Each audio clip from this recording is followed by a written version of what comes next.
पे क्वेश्चन पूछा हुआ था, how to study 17 hours a day, कैसे 17 घंटे एक दिन में पढ़ाई करी जाए, ठीक है। उसका एक आंसर एक लड़के ने दिया हुआ था, ठीक है।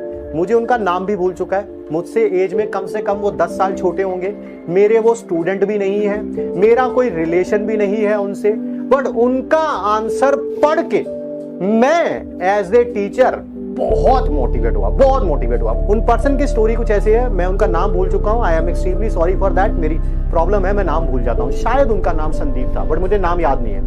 वो आज से 6-7 साल पहले IIT बॉम्बे में PhD कर रहे थे। उन्होंने बोला कि मैं गेट एग्जाम की तैयारी कर रहा था, मेरा बीटेक पास आउट हुआ था, मेरा कहीं पर भी अनफॉर्चुनेटली प्लेसमेंट नहीं हो पाया था, मेरी जॉब लग गई थी, मैंने जॉब छोड़ दी और मैंने सोचा कि मैं गेट एग्जाम की तैयारी करता हूं, ठीक। मेरा सिटिंग आवर्स जो हैं वो बहुत कम थे। मैंने देखा कि घर पर मतलब कि मैं या तो पढ़ाई नहीं कर पाता हूं, ड्रॉप लिया था मैंने ऑब्वियसली, ठीक है, या तो मैं पढ़ाई कर नहीं पाता हूं, और अगर पढ़ाई करता भी हूं तो मेरी एफिशिएंसी बहुत ज्यादा कम है, ठीक है, ठीक। तो एफिशिएंसी बहुत ज्यादा कम है। तो मैंने पता क्या सोचा, मैंने सोचा कि मैं ना अपना कोई लाइब्रेरी ज्वाइन कर लेता हूँ घर के पास, ठीक है, और मैं पढ़ना शुरू करता हूँ, ठीक। कह रहे मैं पहले दिन लाइब्रेरी गया और सारा दिन पढ़ने की कोशिश करी। मैंने ये देखा कि मेरी एफिशिएंसी पूरे दिन में सिर्फ 2 घंटे की थी, पूरे 2 घंटे की, यानी कि 10-12 घंटे पढ़ने की कोशिश करी तो सिर्फ कितने घंटे पढ़ पाया, एफिशिएंसी से सिर्फ 2 घंटे पढ़ पाया, ठीक है। मेरे माँ बाप भी मुझे डांटते रहते थे, स्पेशल उन्होंने रेफरेंस अपनी मदर का दिया हुआ था। मेरी मम्मी भी मुझे डांटती रहती थी कि तूने ड्रॉप ले लिया, तूने अपनी जॉब छोड़ दी और देख ले आज क्या हालत है, तू बिल्कुल नहीं पढ़ता है, ठीक है। 2 घंटे पढ़ा, कह रहा फिर मैंने धीरे धीरे बिल्डअप करना शुरू किया। जब तक 1-1.5-2 महीना बीता तब तक मेरी वो जो एफिशिएंसी थी, मैं सुबह से लेकर रात तक लाइब्रेरी में रहता था, ठीक है। सुबह लगभग 10 बजे के करीब, शाम को लगभग 7 बजे के करीब वापस आ जाता था। मैंने देखा मेरी एफिशिएंसी जो है वो 4.5 आवर्स 5 आवर्स के आसपास पहुंच चुकी है, ठीक है। फिर मैंने ये सोचा सितंबर अक्टूबर आ चुका था तब तक, गेट का एग्जाम फरवरी के आसपास होता है, ठीक है। तो मैंने सोचा कि यार मैं तैयारी तो कर रहा हूँ, घर बैठ के तैयारी कर रहा था ऑब्वियसली मैं, ठीक है, सिर्फ सेल्फ स्टडी पे डिपेंड, मैं किसी नेशनल इंस्टीट्यूट की टेस्ट सीरीज ज्वाइन कर लेता हूँ। मैंने टेस्ट सीरीज ज्वाइन कर ली।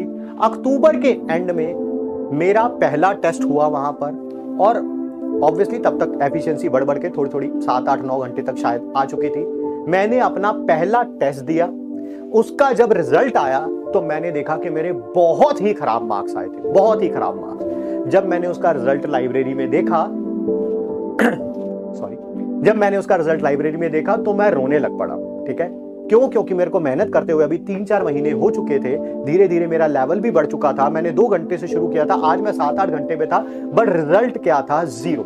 जब मैंने उसे देखा तो मुझे बहुत बुरा लगा। मैं उस दिन से लेके दिवाली आने वाली थी लगभग फरवरी तक, ठीक है, मैंने अपने आप को वॉर जोन में कन्वर्ट किया कि अब ये वॉर है, आइदर डू और डाई सिचुएशन है। मैंने धीरे धीरे अपने लेवल को बढ़ाना और शुरू किया। मेरा पागलपन इस हद तक बढ़ चुका था कि दिवाली आई, भैया दूज आया, कोई और सारे त्योहार आए, मैं अकेला पर्सन था जो लाइब्रेरी में अवेलेबल होता था। एक ऐसा समय भी आया जो लाइब्रेरी के ओनर थे, उन्होंने मुझे अपनी कीज दे दी थी लाइब्रेरी की। क्यों? क्योंकि अब मैं सुबह 7 बजे वहां जाता था और कभी कभी रात को 12-1-2 बजे वहां से वापस आता था। तो कीज मेरे पास थी। मैं ही वो पर्सन था जो रात को लाइब्रेरी को बंद करता था। मैं ही वो पर्सन था जो सबसे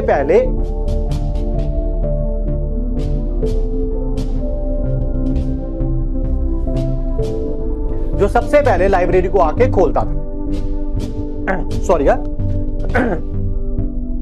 तो जुनून इस हद तक बढ़ चुका था कि जो मेरी मां मुझे आज से 5-6 महीने पहले कहा करती थी कि तुम कुछ भी नहीं पढ़ते हो, तुमने ड्रॉप ईयर लिया, तुमने अपनी जॉब छोड़ी है, आज वही मेरी मां मुझे कहती थी कि शायद इसके ऊपर किसी ने जादू टोना कर दिया है और ये पर्सन जो है पता नहीं क्या हो गया, ना किसी रिश्तेदार के यहाँ जाता है, ना किसी दोस्त से बात करता है, सिर्फ लाइब्रेरी से घर और घर से लाइब्रेरी जाता है। ठीक है।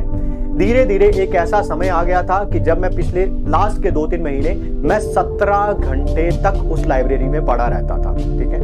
एक ऐसा समय आया कि उस जगह के जो म्युनिसिपल काउंसलर थे उनको भी बुलाया गया, कोई लाइब्रेरी का कुछ उद्घाटन वगैरह था या कोई फंक्शन था, और मुझे स्पेशली मिलवाया गया कि ये हमारे यहाँ का एरिया का बच्चा है और ये लाइब्रेरी को सुबह 7 बजे से लेकर रात के 12, 1, 2 बजे तक यूज करता है, ठीक है। फिर मेरा फरवरी में रिजल्ट आया और रिजल्ट में बारे में उन्होंने कुछ नहीं लिखा हुआ था और लिखना भी नहीं चाहिए। ये आप भी उस बात को जानेंगे क्यों, क्योंकि आप सब लोग डेस्टिनेशन के बारे में सोच रहे हैं। It's not about the destination, it's about the journey. उनका रिजल्ट बहुत अच्छा आया होगा क्योंकि वो आईआईटी बॉम्बे में पीएचडी कर रहे थे, तो मेरे को लगता है कि ऑब्वियसली वो उसी पाथ से निकले होंगे, बट मुझे लगता है बहुत अच्छा किया उन्होंने रिजल्ट अपना नहीं बताया। क्यों? क्योंकि ये जर्नी है जो एक इंसान को बनाती है, रिजल्ट नहीं। तो होप सो आप भी अपने आप को पुश मारेंगे। It's all about the journey, it's not about the destination, ठीक है। मेहनत करते रहेंगे, आज नहीं तो कल किसी ना किसी एग्जाम में तो सफल हो गए होंगे। एग्जाम से भी ज्यादा मैटर करता है जिंदगी में सफल होना, और मुझे लगता है कि वो जरूर आप होंगे, ठीक है।